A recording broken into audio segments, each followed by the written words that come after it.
Welcome to this webinar, How Apprenticeships Can Develop the Future Beyond the Pandemic, hosted by the Open University and the 5% Club. The 5% Club is a dynamic movement of employer members working to create a shared prosperity across the UK by driving earn and learn skills training opportunities. The Open University is one of its newest members and not only offers apprenticeships to staff internally, but also higher and degree apprenticeship programmes in England across healthcare, policing, social work, digital, leadership and management. Today's session marks National Apprenticeship Week 2021 and looks at the role of apprenticeships in building the future beyond the pandemic. The Open University and the 5% Club have commissioned a survey of employers in England on their future plans for apprenticeships. Our expert panel today will talk through the findings and offer practical advice on how apprenticeships can play a full part in recovery in the months and years ahead. So let's meet our panel. Laura, let's start with you. Hello, yes, I'm Laura Burley of the Open University. As you've mentioned, the OU is a higher degree and graduate apprenticeship provider across the UK, but we're also an employer of apprentices. Thank you. And Jo. Yes, I'm from Balfour Beatty. We're an international infrastructure organisation. We operate in the UK, the US and Hong Kong with about 26,000 employees, of which round about 400 are apprentices in the UK. Great, thank you. And Chris? Hello, I'm Chris. I work for Network Rail as Apprenticeship Services Manager. We have about 42,000 employees in the UK and around 1,500 active apprentices at any one time. Thank you. And Lee? Hi there. I'm the Learning and Development Manager for Salts Healthcare. We're a manufacturer based in Birmingham. We have about 650 employees and 54 of them are currently apprentices. Fantastic. Thank you, panel. Thanks for joining us today. So in the first part of this webinar, we will be exploring apprenticeships and the concept of earning and learning. Now, this will be followed by an exploration of how employers view the role of apprenticeships in the pandemic recovery. And finally, we'll ask the panel to share some practical tips based on our discussions today. So I'd like to start with the fact that this is Apprenticeship Week. Laura, could you tell us what makes this week so important and why the OU supports it? That's right. So it's National Apprenticeship Week in England, and I think, well, it's great to have a specific week where employers, providers and apprentices can come together to celebrate apprenticeships and their quality and their transformative impact on the learner and the individual. And as one of the largest degree apprenticeship providers in England, as well as offering apprenticeships and partnerships at other levels across the UK, the OU is delighted to be part of it and to be celebrating it. Great. Thank you. And Jo, could you tell us a bit about the 5% Club, please? What it is and what it aims to achieve? Yeah, I'd be happy to, Martin. You did a nice tee up for us in your intro, but just to bring the 5% Club to life a little bit more, and I'm here today as a sort of proud trustee of the 5% Club. So we are a movement or a member organisation at 500 members and growing, and we believe very, very passionately in earn and learn. So our concept or principle is that at least 5% of a workforce should be in earn and learn opportunities. And we are here to create and to celebrate apprenticeships. And just to give you some idea of scale, as I say, we're about 500 members and growing. Between us, we employ more than 1 million people. That includes 42,000 apprenticeships, round about 13,000 graduates, 6,000 sponsored students.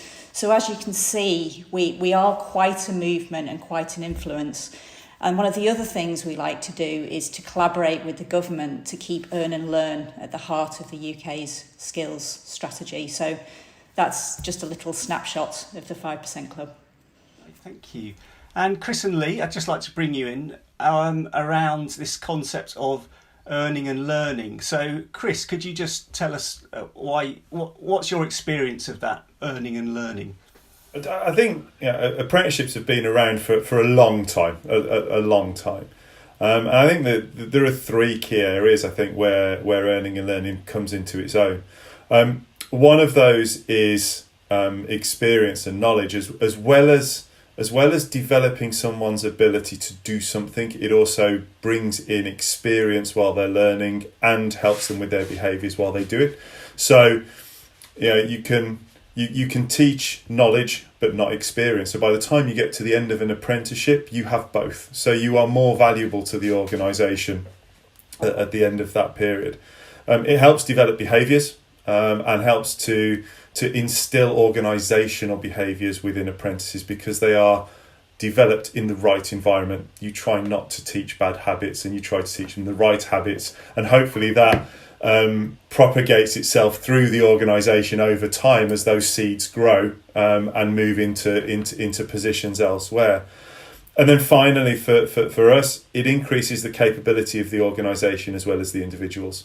So yes, there's a massive benefit to the individuals who are partaking on the apprenticeships, but well-developed apprenticeship programmes develop the capability of the organisation. So there is a real benefit to the organisation at the end, during those programmes as well. That's great, thank you. And Lee, why does the concept of earning and learning work in your experience? I think what we have to remember is that the apprenticeships it's a real job. As Chris says, they are earning and learning in real time. So the things they learn, maybe a day release, or when they come back into company after that day, they are able to transpose those skills straight into the workplace. And I think supervisors really appreciate the applicability of those skills if the apprenticeship is designed well. Again, I totally agree that it creates a work ethic from day one. We go through a rigorous induction with all of our employees and apprentices, and so they know where they stand from day one. There's no hidden agenda. And the great thing about this is that it's paid work. They don't have to get a part-time job to pay for the little things they want outside of work. So I think it's a real winning situation. The organisation benefits. They also get exposure to the people they're working with in other departments. So they learn that even though they're integral to the department they're in, they learn about the roles that impact on the work on a day-to-day basis as well. So it really, outside of a school environment, which they've usually come from, it gives them the accessibility to the experience of the industry and sector. So not just internally, but externally with trade bodies and other customers, etc. So I really can't see a downside to the apprenticeships. So let's have a look then at the role of apprenticeships in the pandemic recovery. So Laura, to support National Apprenticeship Week, the OU has conducted some research of employers on approaches to apprenticeships and their role in the recovery pandemic. So could you tell us a bit about some of those findings, please? Of course. So in January 2021, the OU commissioned a survey of over 600 businesses in England on their plans to build the future through apprenticeships. So very much tying in with the theme of this week. So we polled large and small businesses in the public, private and third sector. So we've got a really rich data set and spanning across all the different regions of England as well, just to see how it is panning out across England. And I think the results are really fascinating. I guess the main takeaway is that there is general positivity about how apprenticeships can rebuild the future, which is really encouraging. So, for example, 9 in 10 businesses who hire apprentices agree that they are enabling their organisation to proactively build their future. And 70% said that work-based learning and apprenticeships will be vital to my organisation's recovery from the pandemic. So 7 in 10 businesses saying how critical apprenticeships will be is really encouraging. And the OU undertakes an annual business barometer survey, and that was last published in September. So we've actually used the same questions. So we asked the same questions we asked last August. So as I said, 70% said it will be vital to their organisation's recovery. This is up from 50% last summer. So we think we're starting to see, even though the immediate situation is quite uncertain, those green shoots to recovery of people, I guess, seeing a bit more of an endpoint, perhaps with the vaccine. And interestingly, amongst those who said that apprenticeships will be vital to their organisation's recovery, that was split equally between SMEs and large businesses. So those small businesses are also recognising and thinking about apprenticeships for the future. 3/4 are stating that they plan to hire apprentices in the next 12 months. Again, that's up from 60% in last summer's business barometer. So those green shoots are appearing. And there's even optimism amongst those businesses who currently don't hire any apprentices. So 50% of those businesses who don't have apprentices on their payroll at the moment are planning to in the future. So some really, I think, some medium to long term green shoots. That said, and I think this is something probably audience members will relate to, there is still short-term nervousness. So half of those businesses polled said that right now they don't feel in a position to commit to apprenticeships because of the economic uncertainty. And some are still reporting that they may need to let apprentices go, which is worrying. And then more broadly, we asked some questions about businesses' approaches to apprenticeships and how they transform their organisation and indeed the learner. So 2 in 3 report that apprenticeships have enabled their business to bounce back quicker from the economic fallout from the pandemic. And many are reporting kind of positives around driving social mobility, retention, productivity, and how they can grow their own talent and map it against the skills deficits that they see in their business. So I think short-term uncertainty, but longer term, there's a real feeling that apprenticeship opportunities and kind of grow your own talent could be and will be a key way out of what is a very challenging economic and social situation. Thank you for those insights, Laura. Really interesting. So I'd like to open it up to the panel. We've shared the survey results with the rest of the panel, and we would like to just get a sense of what out of all the data stands out to them. So let's start with Chris. Chris, what if there was one data point in this survey that you'd like to highlight, what would that be and why?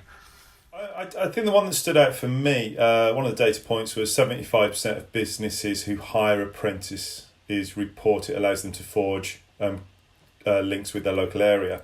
And that followed on with 82% thought that they're important for all ages and that they should be delivered across all levels of education.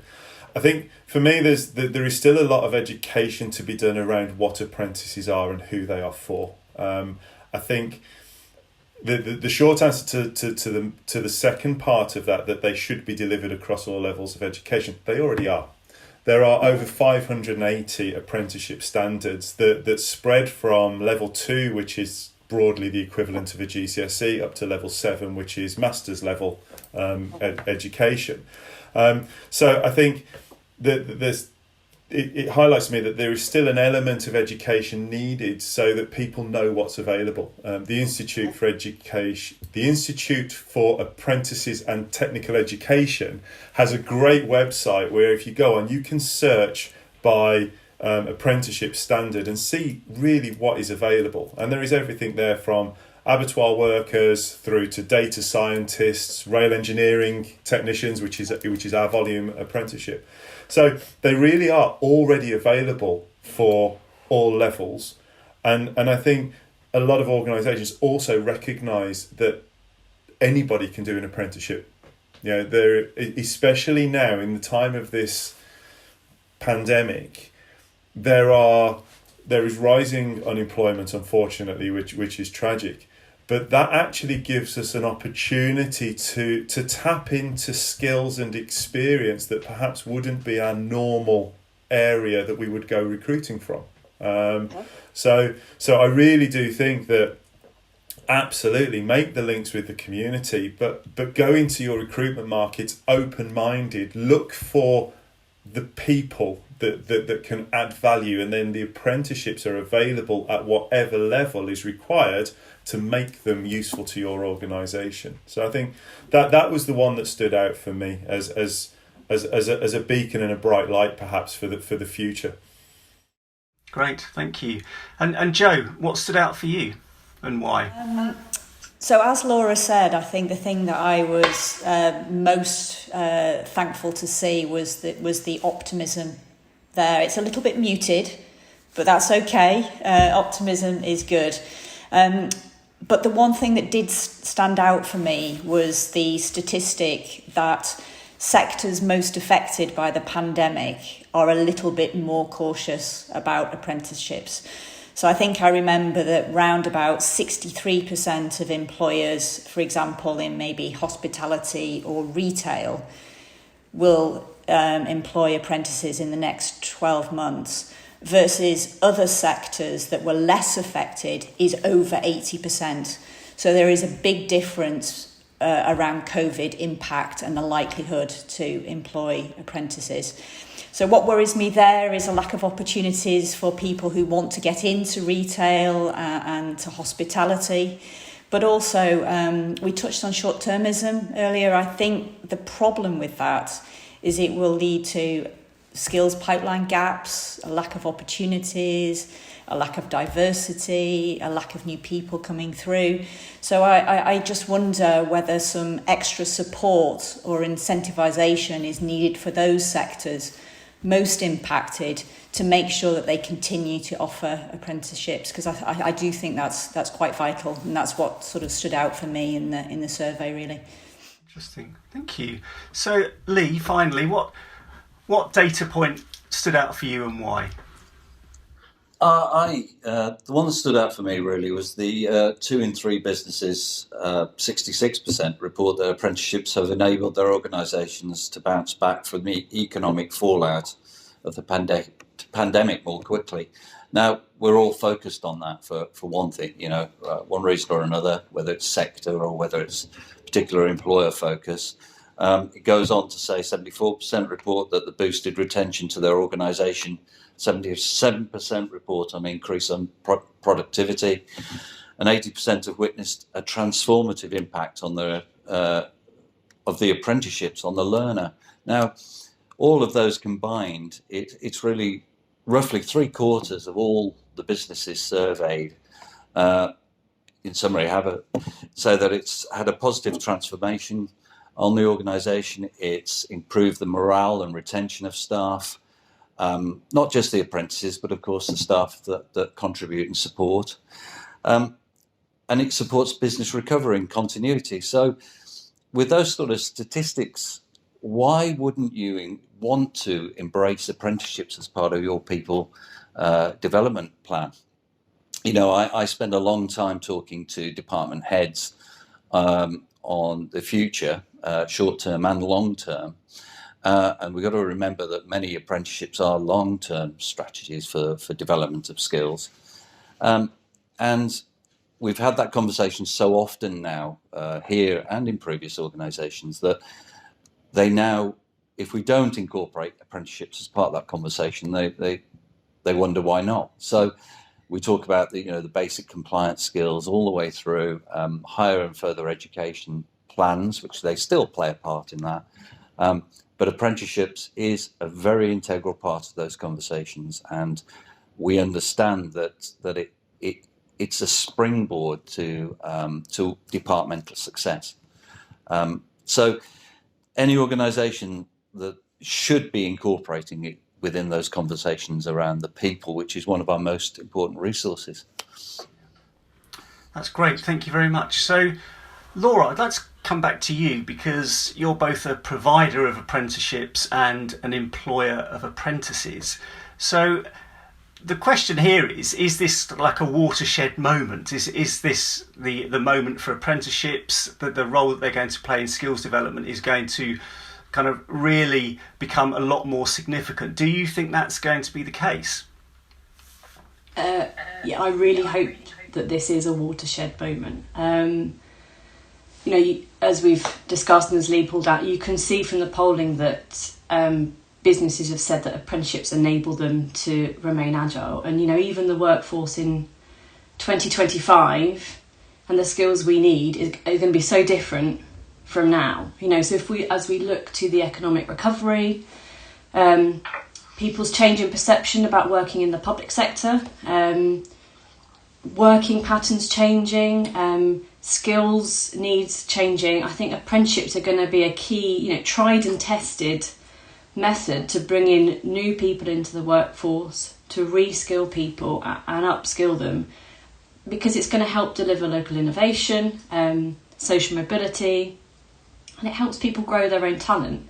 Going back to the Business Barometer survey last year, businesses reported that they spent £6.6 billion in short-term skills fixes. And actually, if we can use this opportunity, this watershed moment to reassess the skills we need and grow from within, using the levy, this tried and it has been around for a few years now. The quality is changing, and as Chris said, apprenticeships aren't new. This could be a moment where we can help bring in new talent, diverse talent, and grow from within, really.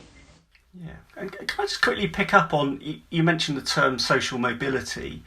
So how might apprenticeships help diversify the workforce of the future? Well, I think it's about acknowledging that people are coming from different walks of life, different, if you're thinking rural community, it's not just necessarily thinking about people from deprived backgrounds. Apprenticeships are a route into work for people with disabilities, if you live in a rural community, if you are socially disadvantaged, if you left school 20 years ago with a handful of G or O levels at the time, it's going back into the workplace and turbocharging your career and your skills, or upskilling. So at the Open University, we've got people that perhaps have been healthcare assistants for a number of years, who left school with level 2 qualifications, that are now training to be registered nurse degree apprentices. It's really transformative, because you're able to learn and earn, and it suits different people's learning styles, but you're applying it from day one in the workplace. So it's a genuine opportunity to learn from the business and your peers and your mentors in a very different way than is what's seen as a traditional academic or face-to-face education experience. So kind of touching on the future role here, and I'd just like to open that out to the panel. So Lee, if I could start with you, what's your view on the future role of apprenticeships? It's a tricky one. I think the recognition is going. We've talked about a watershed moment. I think in the last 3 years, because the reform of the apprenticeship mechanisms, the core of the basic concept of an apprenticeship is still the same, but the mechanisms to enable them to be incorporated into business more easily is now better than I think it ever has been, from the funding right the way through to the I'll call it a digital transformation of learning. We've been sort of forced into that in some way. I think it's not going to be the like we're doing with schools. I don't think all apprenticeships can be digitized and can be learnt that way. There's still a lot of technical skills and craft that need to be incorporated, and needs to be in a training centre, in a college, in a large employer technical training centre. So I think we've got to pull it back a bit from the digital world post-COVID. But I think we're going fantastically well. as Chris says, there are over 580, there are probably more now, over 600, that of apprenticeships that have been developed, and there's still a long way to go with those, I think. Technology is changing rapidly at the moment. For instance, I recently signed up an artificial intelligence degree apprenticeship. Now, that's something that you talked to me 10 years ago, I'd go, no idea. Nobody would have been talking about anything like that. So I think it's important that we, the employers, that is, we get involved with the development of the trailblazers, the new standards, and they keep step with industry transformation and technology. I think that's where we need to be going. But I think we need to keep the pressure on the education, getting it an understanding across industry at all levels, from SMEs, new startups, right the way through to large employers who still, in some instances, in some industries, still don't, maybe because of the new reforms, still don't embrace apprenticeships as far as they could, I think. And Chris, what's your view on the future role of apprenticeships? I think, without echoing others, I think that we're predominantly an engineering organisation. There is a well-documented skill shortage across engineering sectors, and I'm sure that is repeated across every other sector as well. Being able to fill the skills gap, we need to get people into our industry. We need to get people interested in engineering and at an earlier stage at STEM. Apprenticeships offer alternative career paths, alternative developments to the more traditional route of GCSE A-levels degree. And I think the role that apprenticeships play are in diversifying how we bring people into our industries, how we develop that capability. I talked about organisational capability earlier, and actually when it comes to sector, you can talk about sector capability. Apprenticeships provide occupational competence. They don't provide you to do a specific job. They give you a range of skills for an occupation, like a railway technician or a data scientist or an accountant or whatever that is. And I think the role that they play is moving away, as Laura mentioned, there is a huge amount of money spent on short-term skills fixes. Actually, apprenticeships take away that problem by developing long-term pipelines of talent into industries that can then move around the different sectors within that industry to wherever the skills gaps need filling. They also offer career progression. And in our case, and talking from Network Rail case, we now have rail engineering apprenticeships where you can come in and do a level 3 qualification, and then the level 4, and then lead into the degree level. So over a period of a career, an apprenticeship can support you at every level of that career as you move forwards. So I think they can provide structure. I think they can provide individual development as well as organisation and industry sector development. And I think to do that, we have to use them to excite people to want to do them. Gone are the days where somebody enters an organisation and sits in the same role for 30 years. It doesn't, it very rarely exists now. People want to develop new knowledge, new skills, have new experiences. And apprenticeships, I think, can really help to support that whilst remaining and keeping the skills where we need them. Yeah, that's great. And Joe, what do you have to add in terms of the future role of apprenticeships? Yeah, just to take a different slant on it, I would come back to the future of apprenticeships has to be at the heart of the Build Back Better strategy. So if you think about the government's focus on doing something about the north-south divide, about levelling up opportunities, media stuff around lost generation, I think we have to do something to galvanise ourselves around skills and opportunities and to create chances.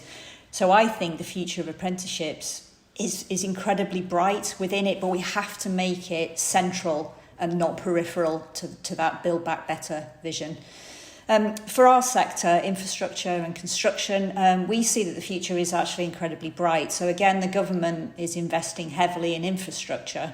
So we see a responsibility as a large UK employer to support and develop apprentices. So again, it's part of our future plans and strategies. We've had apprentices for 35 years, possibly more. In fact, last year we hired more apprentices. 160 were hired during the pandemic. So we just firmly and absolutely believe that they are part of the future.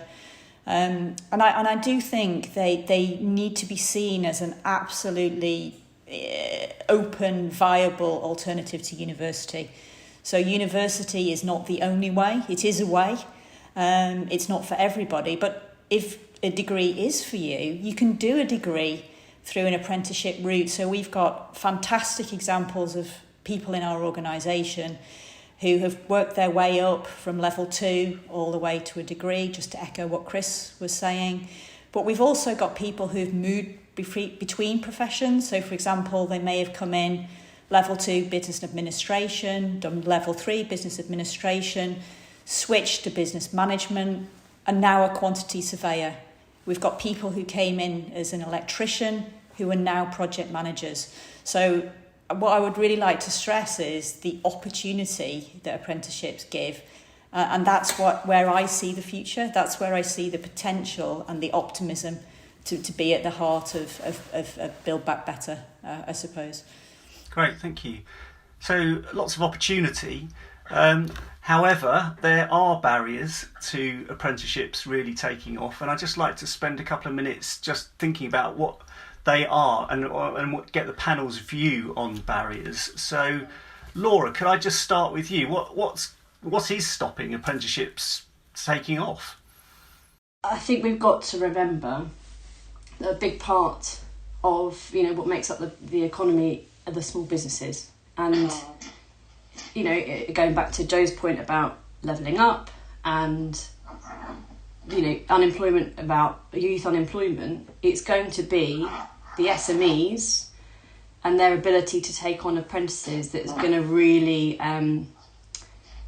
unleash, I guess, and enable apprenticeships to be a key mechanism to build back better. So I think we've really got to work together with the government and with other providers and the stakeholders to crack that nut of making sure that apprenticeships can and do work for small businesses, the lifeblood across the UK economy. So making sure that the announcements in the budget last year about enabling better levy transfer to smaller businesses comes to fruition, building on a lot of the fantastic local partnerships that some of the combined authorities are doing to support small businesses.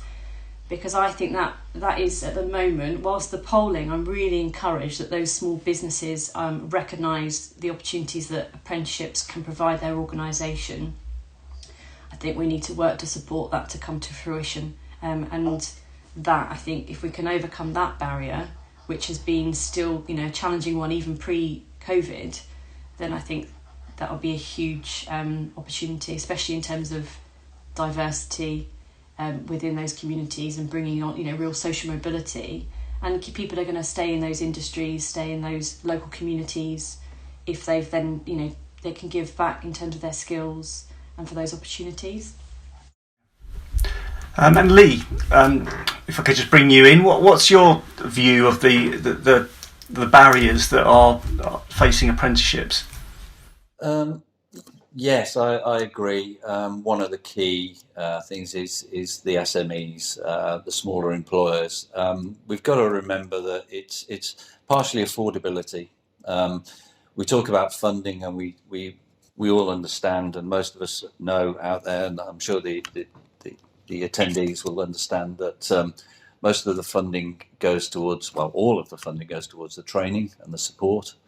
But it's a real job, and it's a salaried role. So the justification of the business case of employing someone in additional, especially young people, new into the organisation, there's still that salary cost that has to be carried, and the hidden costs as well. There are certain things like the supervision, the time of the supervisors to support, that aren't really paid for by the funding. So there is we have to balance the return on the investment, and well, I think it's down to providers and the industry bodies and the Institute for Apprenticeships to help employers recognise the return on that investment. And if that's done correctly, then I think there's a really good business case for that, as we've already said. But there's no getting away from the fact that it does cost the organisation money. So that's what I think. After talking to a lot of SMEs in the past, they just say we would like to, but we don't. We can't afford, and the pressure is on even more currently with the economic climate that we're sitting within. Most organisations are going into survivability mode. They can talk about apprenticeships and they probably understand it, but again, it comes back to the purse strings, I think, which is unfortunate. But I think around the world there are other models where the salary is actually paid for, but we can't wish for that in the UK. It is what it is, and we've got to make the best, the best of what we've got. And I think we can overcome those. I think that's the good news. And Chris, what are your thoughts on the barriers and how we overcome them? I think one of the I agree completely with what Lee and Laura have said, particularly around the hidden costs, Lee. I think for me it's the age-old argument of make or buy, and in the current context, I think the temptation is to buy at the moment because there is so much uncertainty about the future. However, we can't lose sight of the fact that there is a proven benefit to apprentices. They have loyalty to the organisation that develops them. So if you develop an apprentice, you are probably going to get far more in return on your investment than buying in the skill set for the short term. And I think the challenge is in an uncertain world, how can an organisation have a little bit of clarity and a little bit of certainty that the investment they are going to make over 12 months, 2 years, 3 years is going to return at the end of it? And I think that kind of sums up everything that Laura and Lee have said. There are costs. It's not fully, you have to pay a salary. You have to pay the pension costs. You have to provide time of other employees. So it's not just about the cost of the apprentice, and you have to have some certainty that you are going to benefit from it at the end of that process, rather than train an individual who absolutely is going to benefit, but ultimately organisations need to increase their capability at the same time.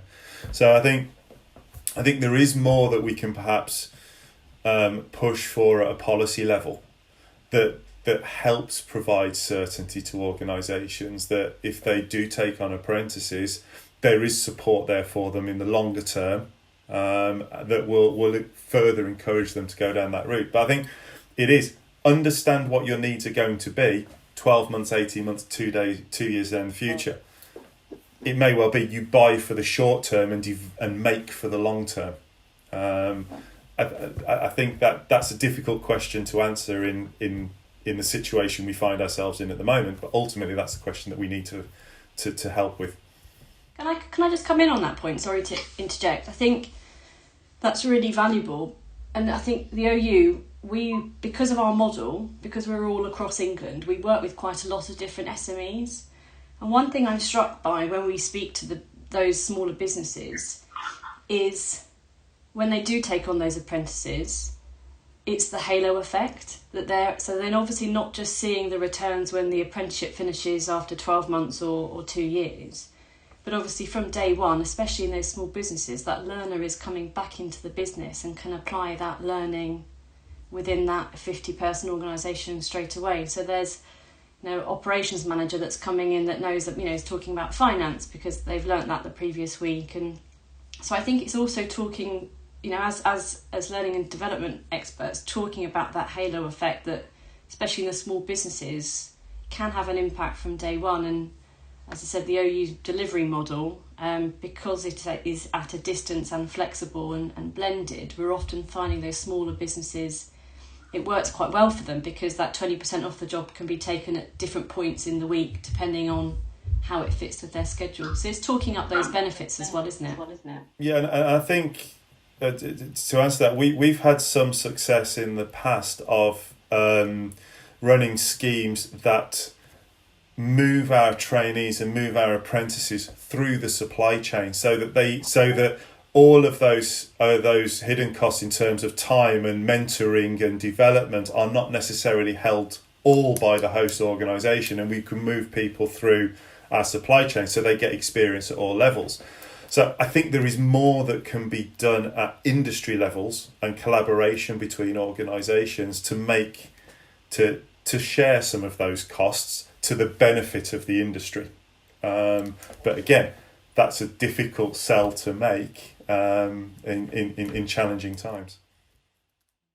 Now, I'm going to dig a bit deeper into specific barriers, but I just wanted to end this kind of discussion, Joe, with any other thoughts from you about the kind of bigger barriers facing apprenticeships. Just before I go to that one, Martin, just to pick up on the sort of the cost and the effort that it takes.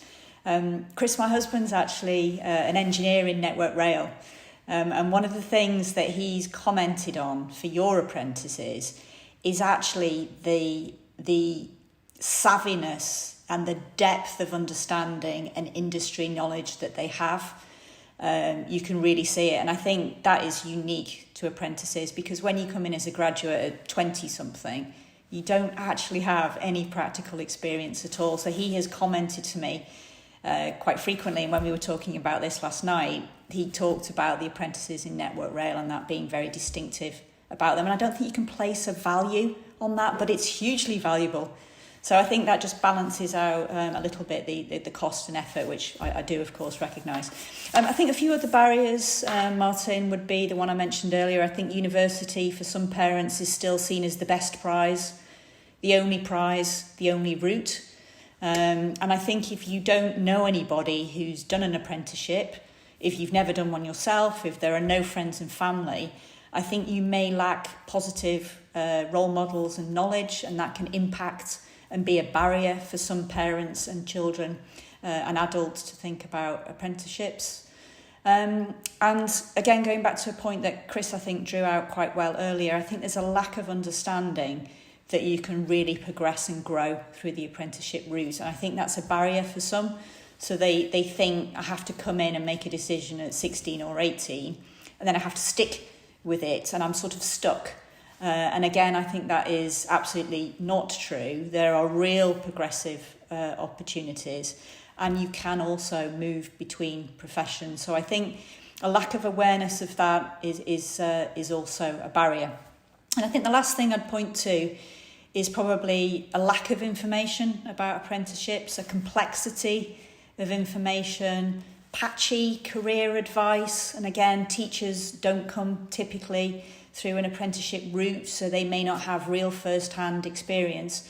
So I think there are a number of sort of practical barriers or constraints that we need to find a way through, really, to really sort of celebrate what an apprenticeship can be. I think encouragingly, sorry, Martin, I was going to say, encouraging on that though, the Skills for Jobs white paper, yes, which has got a strengthened Baker clause. So this is the need or the impetus for schools to talk about apprenticeships as well as university. I think will be hugely beneficial to help, as you say, transform those perceptions towards apprenticeships. You know, coupled with some of the resources that the likes of, you know, Amazing Apprenticeships and others do. So I think that's a really valid point. Yeah, it was great to see that in the skills paper, Laura, I agree. I just wanted to bring Lee in here because we're talking about schools and you do a lot of work in schools. So what are the barriers you're looking to overcome when you're talking to students, parents and teachers about apprenticeships? The main thing, I think Joe's just nicely sort of segued into my piece here, but it's the diversity. I think I'll start with the students. The students, teachers, and parents. I think I'll lump them all together first of all. When we talk about apprenticeships, they collectively are a little bit daunted by the sheer scope of industry. I mean, there are, if we go back to the Institute for Apprenticeships website, there is a little unknown gem in there called Career Pathways, and I'd encourage any of the listeners to go to the IFA TE website and look it up. I think there's 12 on there. I often direct the careers advisors to those career pathways, and it outlays and sort of maps all of the apprenticeships that are currently available and in development. But you can imagine if you're faced with the whole of industry as a careers advisor, with a young person sitting in front of you saying, I'm not really understanding what I need to do or would like to do for the future, it's honing down their likes, their preferences down into a sector or general sort of occupational area that might span those areas as well. So it's a very daunting thing. Careers advisors have a very tough job understanding apprenticeships as well as they're very versed in the further and higher education route because it's often something that they've come through.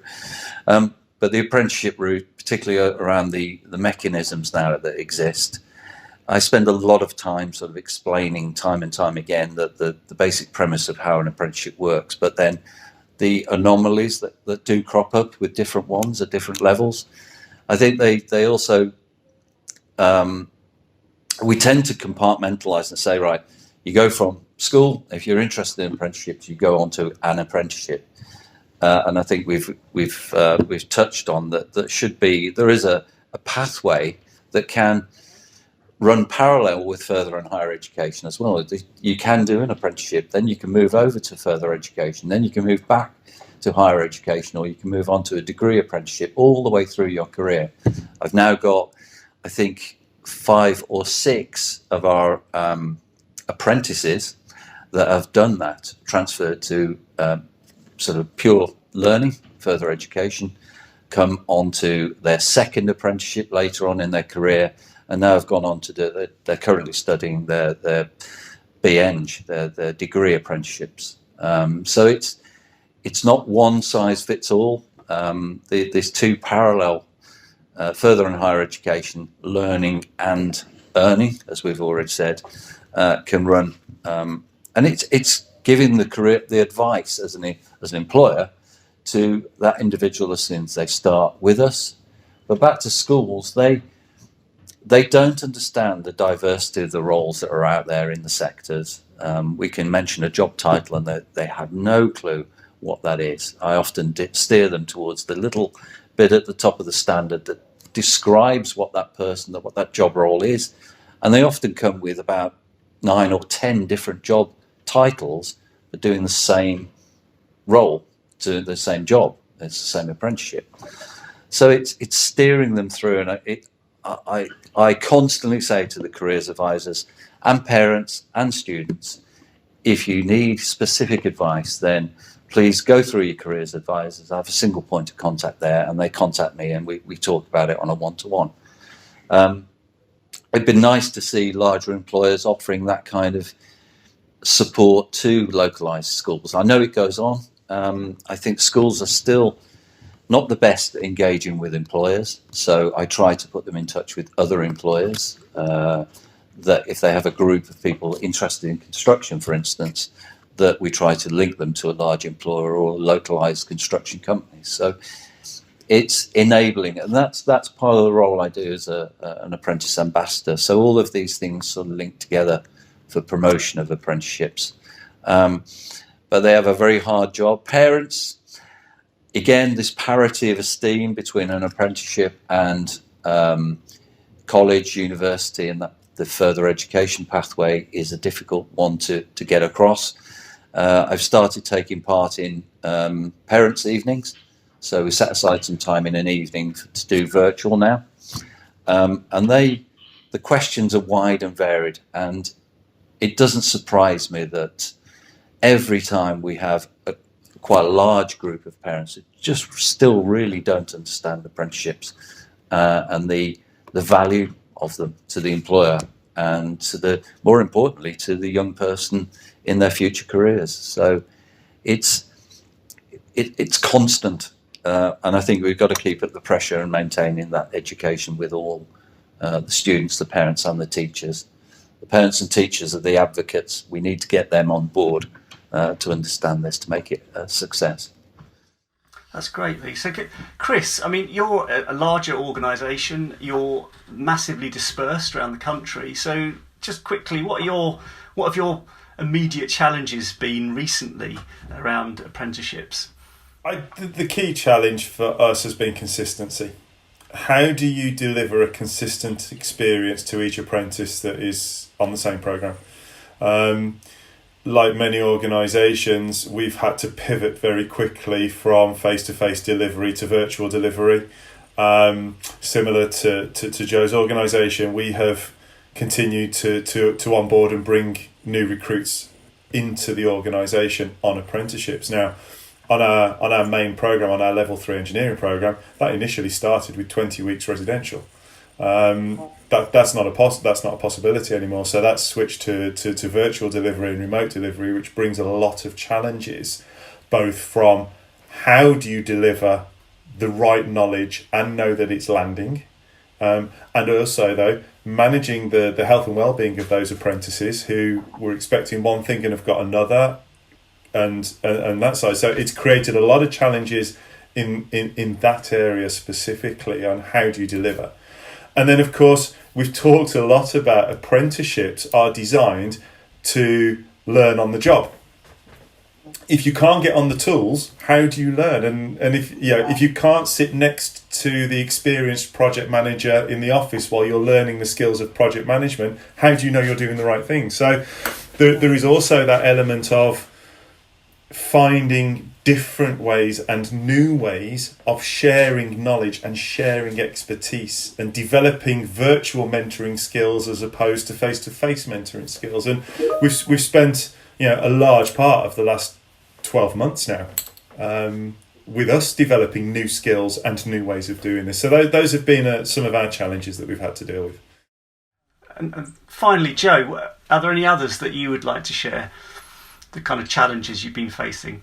I'm living in the same world as Chris over the last 12 months or so. So the team and I have been working very hard on sort of virtual engagement. It has all of the downsides that Chris alluded to. I think that the other work that we've done internally is spent lots of time focusing on people as people. So how are you? Well-being, mental health support. We've done lots of work around resilience, keep everybody going. But what we've had to do really is very much understand that everybody is in a different place with the pandemic and how they're adapting to that, but try and tune into people as individuals. I think has been another way that we've kind of sought to get through is sort of go beyond technical learning, go beyond traditional softer skills, and really get into support for what we call the whole person, acknowledging that people will have challenges in their life and challenges at work, and what can we do to help with that. So one of the things we have done is really broadened out the accessibility of our learning. So sort of accepting that we can't get together and have a face-to-face development program experience. We've been using webinars a lot like this one. And the great thing about those is we can reach all of our employees through that mechanism. So apprentices can join, managers can join, people in our employee services centre can join. And we've had extremely strong engagement in response to that because people, I think, are keen to get support and keen to continue to develop themselves. So we've just had to be, like Chris said, a bit slightly determined and even more creative about how to keep on going, but we felt a fierce desire to keep on going. We didn't want to take the foot off the gas in terms of our apprentice development. We didn't want to not support people, so we just, I think pivoted is the perfect word to describe it. We've kind of pivoted and come at it in some slightly different ways. That's how we've sort of found our way through. Great, thank you. So that brings us to our final section of today's webinar, in which we just like to ask each panel member to give one practical tip. And the tip is going to be around persuading senior colleagues internally about the value of apprenticeships and their role in the organisation. So what would you do to help influence colleagues around this? So I'll start with Joe, please. What would you say? I am struggling with this question for the very best of reasons. I have never had to persuade any senior leader in our organisation about the value of apprentices. So we have supported them for 35 years. Leo Quinn, our group chief executive, founded the 5% Club, so he believes very strongly in apprentices. But if I did have to persuade anybody, I would probably ask them to spend 5 minutes of their time with one of our apprentices. And I know that they would be wowed and inspired by what they've achieved, their energy, their enthusiasm, their different way of thinking. So I'd say go and spend 5 minutes with any one of our apprentices. Great, thank you. And Chris, what would your bit of advice be? I think similar. We have a lot of buy-in at very senior levels around our apprenticeship programs. However, that doesn't necessarily flow all the way through as well as we might like. For me, it's about dispelling the myths around apprenticeships. There is still a lot of people who remember the apprenticeships of the 80s and in the 70s when it was 16 to 18 year olds and the youth training scheme, and they get the two mixed up and the rest of it. So for me, it's about dispelling those myths about what apprenticeships are. They're available to all, they're valid for all ages, they are available at all levels, and I come back to it, there are 589 standards at the moment. Chances are there's a standard for you. So I would go in and dispel the myths with the decision makers. Great. And Lee, what would your one tip be? I think for any employers who don't have the sort of level of knowledge or experience and the engagement that we're lucky to have in our organisations, I think it would be to go armed with as much knowledge as you possibly can and tap into the fantastic sources of information out there. The IFA website, Institute for Apprenticeship and Technical Education, the Chamber of Commerce, the LEPs, training providers themselves, all of that sort of information is readily available at your fingertips. And then as Joe was saying, get them to meet apprentices in other organisations or in the same sector or in your supply chain. Invariably, if you're a larger organisation, you'll have ask the question or try to find out if there are apprentices in your supply chain that this individual could meet. But knowledge is power, as they say. So if you can get all of the information, and of course you can engage with people like the Apprentice Ambassador Network, there will be one in the area, the Young Apprentice Ambassadors who are part of that. So there's a huge amount of information out there. If you can find one of those, they will point you to the others as well. So yeah, go with the knowledge that you need, and you should be able to overcome any objections. It's a typical sales technique, isn't it? Go armed. I think a build on that one, Lee, that we've perhaps not touched on too much so far is actually around diversity. So one of the conversations I have with some of our senior leaders is how to improve the diversity of our organisation and also our sector, to be frank. And if you think about the population of the UK is more diverse in many instances than our generation, apprenticeships are a brilliant way to bring improved diversity into your organisation. So that might be diversity of backgrounds, it might be diversity of thought. And I think that's quite a compelling argument for a number of senior leaders because they see that that's a huge advantage to the organisation. And for some people, I think then their eyes light up around the potential of apprenticeships to support diversity objectives as well. Sure. I mean, just one additional thing, if I may as well. it's worth noting that we talk about young people, but of course apprenticeships, we use them heavily. That's why we've got 50 plus. We use them heavily for our own talent management and staff development programs. We identify where there is a significant uplift in learning needed for a particular person within a role or future role, and we'll help identify with the head of the department that an apprenticeship is appropriate for that as well. So you can fund any level, any age at this point in time, as Chris has said, 2 to 7. So it's a great tool to have in my pocket as a people development manager, OD specialist, to be able to have that to call upon. And Laura, finally, what would your one tip be? Am I only allowed one? I think Joe was absolutely right about diversity of thought and diversity more broadly. So you can bring in talent from across all corners of the country, different regions, care leavers, ex-offenders, people with low prior qualifications. It's a fantastic opportunity. But I guess the main tip is to talk to, training providers, other employers, apprentices.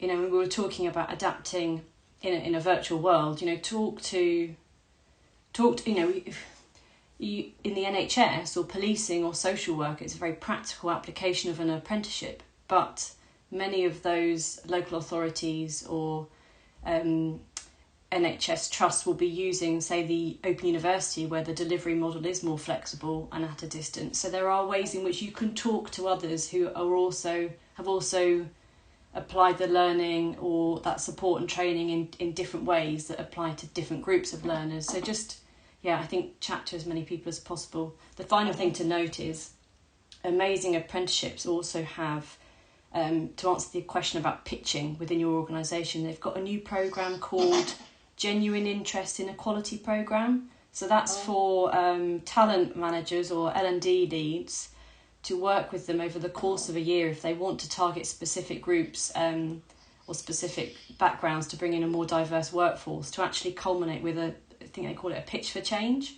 So actually supporting those larger businesses in particular, if they want to use apprenticeships as that mechanism to actually have a tangible thing they can take to their finance directors or their CEOs. So that's a practical tip that Anna at Amazing Apprenticeships, I'm sure, can talk more about in the website. And just to build on that one, Laura, if there are people out there who don't know anything about apprenticeships or anyone that has an apprenticeship, another beta path to the 5% Club, we would happily connect people up, share our experiences, help build understanding. So I think you're right to point to lots of different resources and opportunities out there for people to find out more. Well, that brings our discussion to an end. So I would just like to thank our wonderful panel today, Lee Cattermole, Chris Shirley, Joe Volk and Laura Burley. And if you would like to find out more about the apprenticeship programmes offered by the OU, then please visit the link that's on the screen now. And also thank you to the 5% Club for supporting today's webinar. And if you'd like to find out more about the 5% Club, then please visit the link that should be on the screen.